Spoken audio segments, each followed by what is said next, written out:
Right guys, so I'm going to do a bit of an unboxing video for you today. I've actually got one of these cameras already and I thought I'd pick up a second one. I've got one on the front door and I thought I'd pick up a second one for my driveway. So I'll take things out, we'll have a look and I'll chat about it as we go. So essentially you can see on there, it's 1080p, full HD, waterproof, has motion detection, night vision, actually found to be pretty decent to be fair. It's local storage or cloud, so that's essentially an SD card, or you can do the cloud services, which is actually pretty cheap for the month. So both the cameras I have at the minute are on the 3-day cloud recording. It's only a couple of £1 a month, so that one I think is really good value actually. So let's take it out and have a look. So always well presented these cameras actually, I find, to be fair. A couple of stickers in there if you fancy it. Instruction booklet, okay. It's upside down, so it folds out here. So I'll get that out in a minute actually, to be fair. I don't think I need to follow that as yet into too much detail. There's your camera. So this is the outdoor camera. A pretty decent long cable actually, so let's see if I can get that out. Hopefully you can see that. So this works really well actually if you're going to be doing an installation through a wall perhaps. So you'll need a decent length cable. So let me just put that to one side. So there's your plug. Okay, so it's a standard kind of USB travel plug. Fold that out in order to use that actually. So it's your standard USB plug. You can use other adapters I've found as well that work perfectly well, as long as it's the same kind of spec. This one is a 5 watt 1 amp, so as long as it matches that kind of spec, you're fine to use another adapter if you need to. Here's the camera itself, and that's what I was saying about that really long lead on it. That's really decent actually if you need to, like I say, if you need to go for a wall and power it that way, or perhaps for a window. Now here's the camera itself. It's got a cover on it, so I'll peel that off for now. I won't take the one off the lens for now until I actually do the installations, because I don't want to end up scratching that, to be fair. So it has a decent level of adjustment on there as well. Once you've actually installed the camera, it does have a decent level of adjustment, so left and right rotation as well as up and down. Now one of the really good things I found about this camera when I do come to install it is the way that the brackets work. So you get your fixings anyway, as part of it. You get your fixings, wall plugs in there, and plenty of screws, plenty of options, and even some little tiny cable clips in there as well, which is really good, really handy.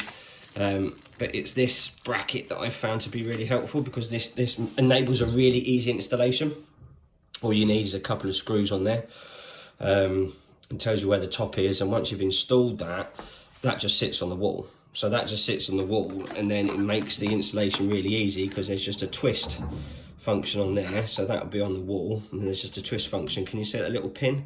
So as long as that little pin's installed and it hits this little hole in here,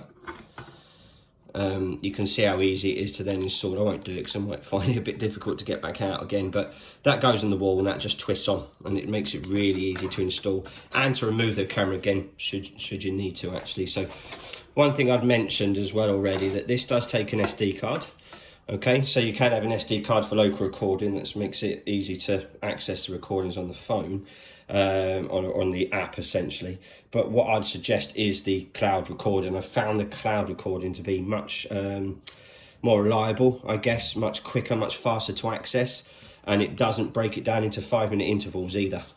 So it breaks it down just by day, and then you can find it per hour, and it actually picks it up really quickly. So I'll get this turned on in a second, and we can I'll just run through the installation process. Right, so I've just powered on the camera, and as you can see, there's a flashing red light on there, so that shows that there's power going through it.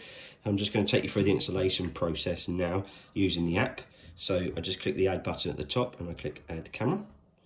Okay, and then like I said before, this is a Nooie CAM Outdoor, so that's the one I'm going to select. And then, yeah, my red light's flashing, so that's the one I'm going to pick.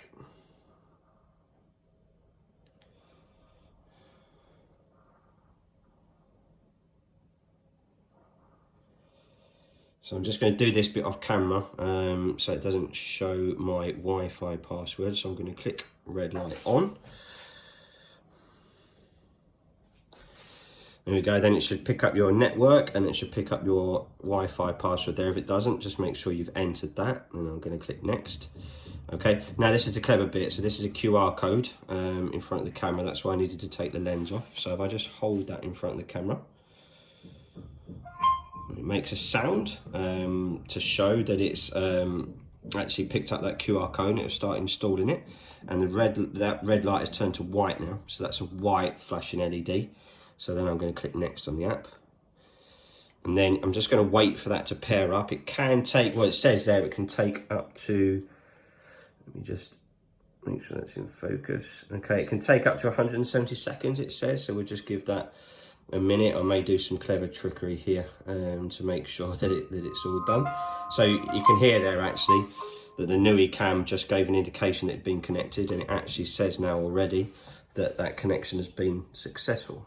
Okay, so I'm going to click camera installation now. I'm going to click next. Okay, and it tells you how to use that bracket that I spoke about before, and the instructions of the way round it goes, which side goes on the wall and which is the top of the camera, which again is really helpful. I'm going to click next. I'm going to click next again. I'm going to skip these for now because I'm not putting it on a wall for the minute.